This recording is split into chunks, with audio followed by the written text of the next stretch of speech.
समाचारों के इस भाग के प्रायोजक हैं गौतम बाली मेकअप स्टूडियो और एकेडमी, सेक्टर 1, छन्नी हिम्मत, जम्मू। नमस्कार, आप देख रहे हैं द न्यूज नाउ और देश और प्रदेश की खबरों के साथ न्यूज आवर में मैं हूं बिंदिया। आइए नजर डालते हैं अब तक की सुर्खियों पर। G20 समिट में पहले इटली पहुंचे प्रधानमंत्री नरेंद्र मोदी, वैश्विक स्वास्थ्य मुद्दों पर होगी चर्चा।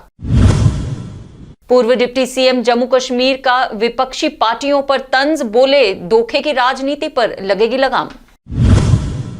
कश्मीर के तजमुल इस्लाम ने भारत को गौरवान्वित किया, विश्व किक बॉक्सिंग चैंपियन में दूसरी बार स्वर्ण जीता। और टीएस वजीर के पुत्र का आरोप, गृह मंत्री से नाम मिलने देने की रची गई साजिश। और अब समाचार विस्तार से। प्रधानमंत्री नरेंद्र मोदी G20 शिखर सम्मेलन में भाग लेने के लिए पहुंचे इटली, रोम। इटली की राजधानी में कोविड-19 महामारी से वैश्विक आर्थिक और स्वास्थ्य सुधार पर होगी चर्चा। प्रधानमंत्री ने अपने प्रस्थान बयान में कहा कि वह इटली के प्रधानमंत्री मारियो ड्रैगी के निमंत्रण पर 29 और 31 अक्टूबर तक रोम और वेटिकन सिटी का दौरा करेंगे, जिसके बाद वह 1 और 2 नवंबर को ब्रिटेन के ग्लासगो की यात्रा करेंगे। प्रधानमंत्री ने रोम के पियाजा गांधी में महात्मा गांधी की प्रतिमा को पुष्पांजलि अर्पित की और बाद में जमा हुए भारतीय समुदाय के लोगों के साथ बातचीत भी की। इससे पहले प्रधानमंत्री मोदी ने यूरोपीय परिषद के अध्यक्ष चार्ल्स मिशेल और यूरोपीय आयोग के अध्यक्ष के साथ एक संयुक्त बैठक की थी। इस बैठक में उन्होंने धरती को बेहतर बनाने के लिए आर्थिक और लोगों के बीच परस्पर रिश्तों को मजबूत करने के तरीकों पर विचार विमर्श किया। पीडीपी और नेशनल कॉन्फ्रेंस पर निशाना साधते हुए पूर्व डिप्टी सीएम जम्मू कश्मीर निर्मल सिंह ने आज जम्मू कश्मीर प्रशासन द्वारा कश्मीर में सीआरपीएफ को सरकारी जमीन आवंटित करने के फैसले का स्वागत करते हुए कहा कि इस तरह के फैसलों से धोखे की राजनीति करने वाली पार्टियों को खासा धक्का पहुंचा है। आपको बता दें कि जम्मू कश्मीर सरकार ने कल कश्मीर घाटी के विभिन्न जिलों में राज्य की जमीन अर्धसैनिक, सीआरपीएफ और पुलिस को हस्तांतरित कर दी थी। सुरक्षा बलों के उचित आवास के लिए सुरमय, पहलगाम पर्यटन स्थल सहित दक्षिण कश्मीर के विभिन्न जिलों में अधिकांश भूमि सीआरपीएफ को आवंटित की गई है। सीआरपीएफ को जो यूटी गवर्नमेंट ने जमीन दी है उनके क्वार्टर्स के लिए, उनके परिवारों को रहने के लिए, मैं इसका स्वागत करता हूं।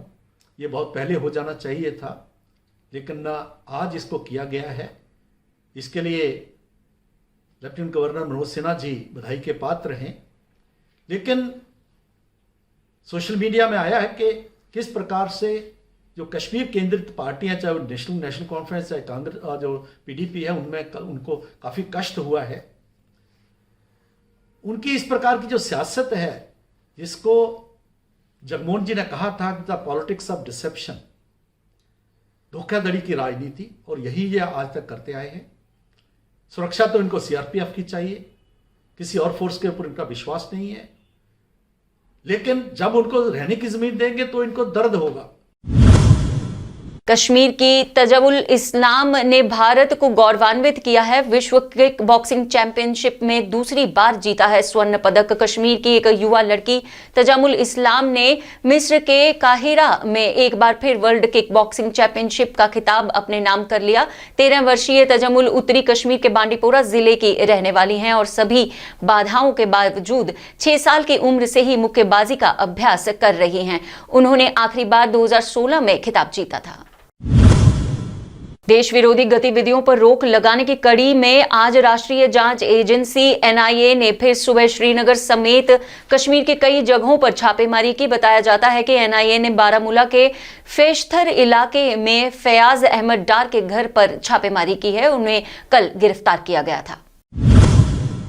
भारतीय जनता पार्टी पर लोगों की भावनाओं के साथ खेलने और अपने वादों से मुकरने और बड़े कार्यकर्ताओं की गुटबाजी का आरोप लगाते हुए आज भारतीय जनता पार्टी युवा मोर्चा आरएसपुरा जिला के उप प्रधान अनिल शर्मा ने युवा मोर्चा से त्यागपत्र दे दिया। उन्होंने दावा किया कि आने वाले दिनों में कुछ दिनों के भीतर युवा मोर्चा के अन्य सदस्य भी भाजपा से त्यागपत्र देने के लिए तैयार हैं।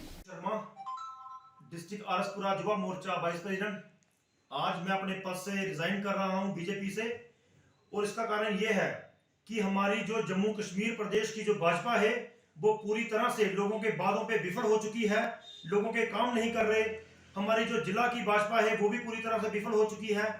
जैसे कि लोगों से झूठे वादे करती है हमारी भाजपा सरकार कि हमने लोगों से साथ ये किया वो किया, ऐसा कुछ नहीं कर रही। जिसे सोशल मीडिया की राजनीति करते हैं और इसी से तंग आकर आज मैं भाजपा से अपना रिजाइन कर रहा हूँ।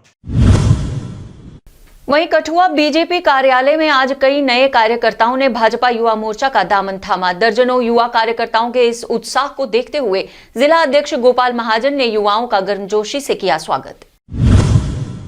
गुरुद्वारा प्रबंधक समिति के चेयरमैन रहे टीएस वजीर, जिनकी हत्या का मामला अभी कोर्ट परिसर में है, उनके पुत्र ने आज एक प्रेस वार्ता को संबोधित करते हुए आरोप लगाया कि गुरुद्वारा प्रबंधक समिति द्वारा गृह मंत्री को दिए जाने वाले मेमोरेंडम में उनके पिता की निर्मम हत्या का जल्द फैसला करने और आरोपियों को बेनकाब करवाने का कोई जिक्र नहीं किया गया है, बल्कि आरोपियों की सूची में नामजद व्यक्ति का गृह मंत्री को संबोधित करना इस बात का सबूत है कि गृह मंत्री की परिवार के साथ बैठक को रद्द करवाना भी एक साजिश रही है। जम्मू के गली मोहल्लों के सुधार कार्यों की एक और कड़ी में आज पूर्व मंत्री सत शर्मा और पार्षद संजय बड़ू ने वार्ड नंबर 41 के केसी हजरी बाग में सड़कों की स्थिति में सुधार लाने के लिए तारकोल डलवाने के कार्य की शुरुआत करवाई। इस मौके पर भाजपा मंडल अध्यक्ष केशव चोपड़ा, वार्ड 40 की पार्षद नीलम नरगोत्रा एवं वार्ड के सभी प्रमुख कार्यकर्ता उपस्थित थे। जम्मू कश्मीर में विभिन्न स्थानों पर आयोजित किए जा रहे आइकॉनिक वीक के समापन समारोह आयोजित किए गए। इस कड़ी में आज जम्मू शहर के मुबारक मंडी में सांस्कृतिक और पारंपरिक डोगरा संगीत और नृत्य का एक कार्यक्रम आयोजित किया गया। इस अवसर पर डोगरा कला संग्रहालय का निरीक्षण करते हुए भारतीय हवाई अड्डा प्राधिकरण के निदेशक संजीव कुमार गर्ग ने जम्मू कश्मीर की ऐतिहासिक गरिमा और धरोहर को बढ़ाने और उसे प्रोत्साहित करने के पर्यटन विभाग के प्रयासों की सराहना की और पर्यटन और सांस्कृतिक विरासत को संजोने के लिए सहायता का आश्वासन भी दिया। बिल्कुल डेफिनेटली होगा। ये सब आज़ादी का अमृत महोत्सव जो सेंट्रल गवर्नमेंट की स्कीम है 70 जो हमारा 75वां भी होने वाला है आज़ादी का, उसी के तहत ये सब सीक्वेंस में चल रहे हैं।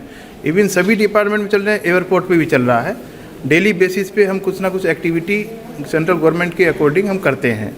ऐसे यहाँ पे जो चल रहा है ये इस तरह का मूवमेंट ये जे.एंड के ओवरऑल डेवलपमेंट के लिए बहुत कारगर साबित होगा, मुझे लगता है ऐसा। अपनी वार्षिक गतिविधि की निरंतरता में एनएसएस इकाई जीडीसी कठुआ ने नेत्रहीनों के कल्याण के लिए धन संग्रह अभियान शुरू किया। 50 वर्षों से काम कर रहा महासंघ वेद मंदिर अम्फला जम्मू के पास नेशनल फेडरेशन ऑफ ब्लाइंड में बेरोजगार दृष्टिबाधित व्यक्तियों को सशक्त बनाने के लिए एक कंप्यूटर प्रशिक्षण केंद्र स्थापित करने पर विचार कर रहा है। स्वयंसेवकों ने सभी स्टाफ सदस्यों और छात्रों के नेत्रहीन के कल्याण के लिए उदारता पूर्वक दान करने की अपील भी की। बांडीपोरा जिले के एक कश्मीरी छात्र शौकत अहमद गनी के परिवार ने आज श्रीनगर में अपने बेटे की तत्काल रिहाई की मांग को लेकर एक विरोध प्रदर्शन किया। उसे उत्तर प्रदेश के आगरा में राजद्रोह के आरोप में गिरफ्तार किया गया था। परिवार ने कहा है कि वह एक गरीब परिवार से ताल्लुक रखता है और सरकार ने उस बच्चे को बाहर के कॉलेज में पढ़ने में मदद भी की है और अब शौकत की मां हफीजा ने उपराज्यपाल मनोज सिन्हा से व्यक्तिगत रूप में हस्तक्षेप करने और मानवीय आधार पर उनके बेटे की तत्काल रिहाई सुनिश्चित करवाने की मांग की है। उन्होंने उसे माफ करने की भी अपील की। उपायुक्त गांदरबल ने नवनिर्वाचित अध्यक्ष नगर परिषद गांदरबल हिलाल तांत्रे को शपथ दिलाई, जिन्हें पूर्व अध्यक्ष एडवोकेट अल्ताफ अहमद के खिलाफ अधिकांश पार्षदों द्वारा अविश्वास प्रस्ताव लेने के बाद नगर परिषद गांदरबल के लिए नए अध्यक्ष के रूप में चुना गया है। हिलाल तांत्रे ने कार्यभार संभालते हुए लोगों के कल्याण के लिए काम करने का आश्वासन दिया। कन्नड़ फिल्मों के अभिनेता पुनीत राजकुमार के फैंस को आज उस समय एक झटका लगा जब उन्हें अभिनेता के अस्पताल में भर्ती होने की खबर मिली। पुनीत राजकुमार को आज हार्ट अटैक आ गया, जिसके बाद उन्हें आनंद फानन में बेंगलुरु के अस्पताल में भर्ती करवाया गया।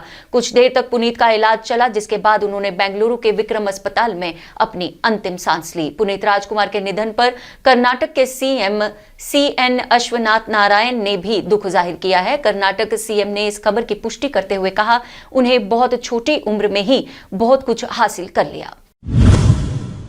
इसके साथ ही समाचारों का ये अंक यहीं समाप्त करने की हमें दीजिए इजाजत और आप देखते रहिए TNN वेब और पढ़ते रहिए द न्यूज नाउ का दैनिक अखबार व ई प्रिंट पेपर। जय हिंद।